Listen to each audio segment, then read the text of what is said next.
കോട്ടയം മണിപ്പുഴയിൽ വാഹന അപകടത്തിൽ സ്കൂട്ടർ യാത്രികരായ ദമ്പതികൾക്ക് ദാരുണാന്ത്യം.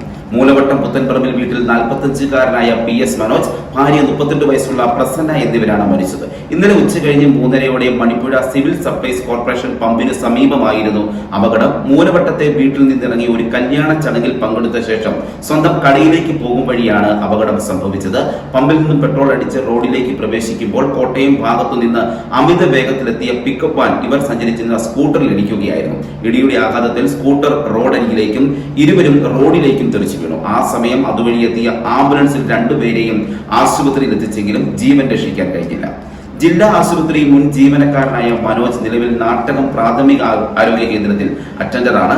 വർഷങ്ങളായി കോട്ടയം വെസ്റ്റ് പോലീസ് സ്റ്റേഷന് സമീപം കട നടത്തുകയാണ് പ്രസന്നയും മനോജിന്റെ മാതാവ് സരസമ്മയും. കോടിമതയിലെ കുടുംബ വീട്ടിൽ നിന്ന് മൂലവട്ടത്ത് പുതുതായി പണി കഴിപ്പിച്ച വീട്ടിലേക്ക് താമസം മാറിയത് അടുത്തിടെയായിരുന്നു. പുതിയ വീട് വെച്ച് ഗൃഹപ്രവേശം നടത്തിയതിന്റെ 1-ാം വാർഷികം കഴിഞ്ഞ 2 ദിവസത്തിനു ശേഷമാണ് ഇരുവരെയും മരണം കവർന്നെടുത്തത്.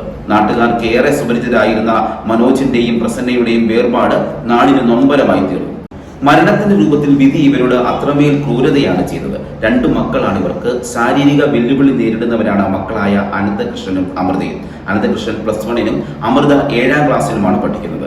ഇരുവരുടെയും പ്രോത്സാഹനവും പിന്തുണയും എല്ലാം മാതാപിതാക്കളായിരുന്നു. മാതാപിതാക്കളുടെ അപ്രതീക്ഷിതമായ വേർപാട് ഇരുവർക്കും ഇനിയും ഉൾക്കൊള്ളാനായിട്ടില്ല. മാതാപിതാക്കളുടെ മരണത്തോടെ അനാഥരായ മക്കളെ എന്തു പറഞ്ഞ് ആശ്വസിപ്പിക്കുമെന്നറിയാതെ ബന്ധുക്കളും സുഹൃത്തുക്കളും വിഷമിക്കുകയാണ്.